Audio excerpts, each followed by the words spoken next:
Newton के कवानीन Newton's laws of motion.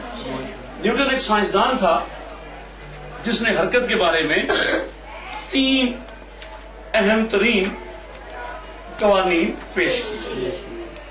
उनमें से पहला कानून यह है कि जब कोई जिस्म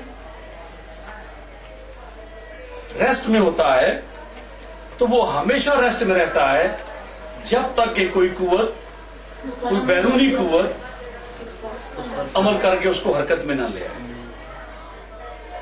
और जब कोई जिस्म हरकत में होता है तो हमेशा हरकत में रहता है जब तक कोई जिस्म उस पर अमल करके उसको। ये कैसा कानून है? ये कानून नंबर 1। दूसरा कानून क्या है? दूसरा कानून ये है कि जब कोई कुव्वत किसी जिस्म पर अमल कर रही होती है तो उसमें फोर्स की सिमत में एक्सेलरेशन पैदा होता है, और एक्सेलरेशन की मिकदार फोर्स की मिकदार के डायरेक्टली प्रोपोर्शनल होती है और मास के इनवर्सली प्रोपोर्शनल होती है। अब मैं इसको एक्सप्लेन करता हूं कि जब कोई जिस्म फोर्स किसी जिस्म पर अमल करती है तो जिस सिमत में फोर्स लग रही है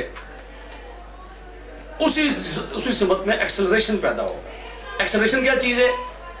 rate of change of velocity. Rate of change of velocity. अब जो उसमें एक्सेलरेशन पैदा हो रहा है वो फोर्स से डायरेक्टली प्रोपोर्शनल है। फोर्स से डायरेक्टली प्रोपोर्शनल क्या मतलब है कि अगर फोर्स ज्यादा होगी तो एक्सेलरेशन भी ज्यादा होगा, और मास से इनवर्सली प्रोपोर्शनल है। इनवर्सली प्रोपोर्शनल मतलब उल्टा कि अगर मास ज्यादा होगा तो एक्सेलरेशन कम होगा, और अगर मास कम होगा तो इससे जो कानून बना वो ये है कि F = m